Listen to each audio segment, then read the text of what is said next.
Now this is the mash tun, and this is where the barley is placed once it's been dried and milled into a coarse powder. And it's now called malt. So the malt is mixed with water, which has been heated to a specific temperature. Oh, by the way, the brewing industry call water the liquor, but don't be fooled by the grand terminology. It's just plain, good old filtered H2O. So you've got the malt and the water, and this mixture now is known as the mash. It's like a sort of rough porridge, but the process is very important because what's going on is the starch in the malt is being broken down into sugar here, and we're going to need that sugar to create alcohol, as we shall see. Now, the liquid made from this process, it's called wort, W-O-R-T, is drained through a filter bed and put into this gorgeous great vessel here, which is called a copper. In the old days, they were actually made of copper, and some of them still are. Now, this is where the wort is boiled with a selection of hops. Hops in beer are like spices. They give bitterness, but they also impart a fantastic aroma. And depending upon the mix between the malt and the hops, the brewer is able to influence the flavour. Our attention is very selective, and an awful lot, a lot of the time, goes unnoticed. We don't normally notice our clothes touching our skin. We can stop and think about it and are aware that they are.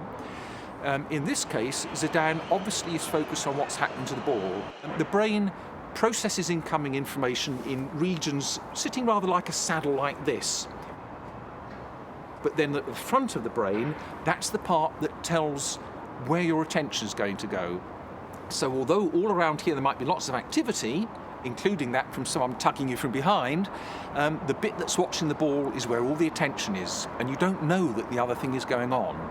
But then the tension goes out of the scene. The ball has gone out of play or something, and immediately the attention just becomes generalised, and he thinks, this guy's holding on to me.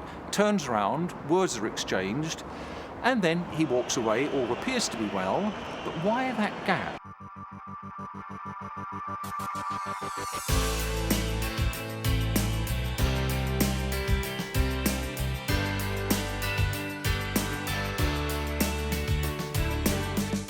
I'm Flemic Webb, and I'm in a commuter heartland, the Royal Borough of Kingston upon Thames, 10 miles southwest of Charing Cross, and in fact London's most southwesterly tip.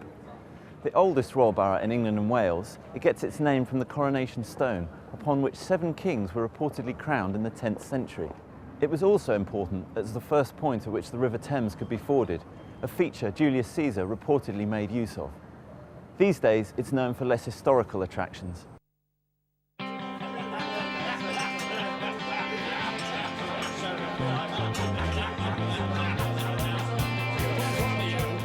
I'm so pleased about the smoking ban because I've never smoked and it really, really used to put me off. In fact, I never used to go to pubs and I'm just starting to go to them again now. You know, it's all about bar staff. Well, if you don't like smoking in a bar, then don't come work in a pub. You know, if you're vegetarian, you wouldn't go work on a butcher. It is also possible to work with another person to discover things that neither of you had appreciated before. For example, your contact with your tutor might help you both to have a clearer understanding of the effect that your experiences at school had on your learning. This would reduce the size of your unknown area. So the place to get started is your open area, by being as clear as possible about what you know about yourself already. The next step is about involving other people, asking them for feedback to reduce the size of your blind area. Now that you have watched this part of the DVD, you should return to complete the activities that involve Johari windows.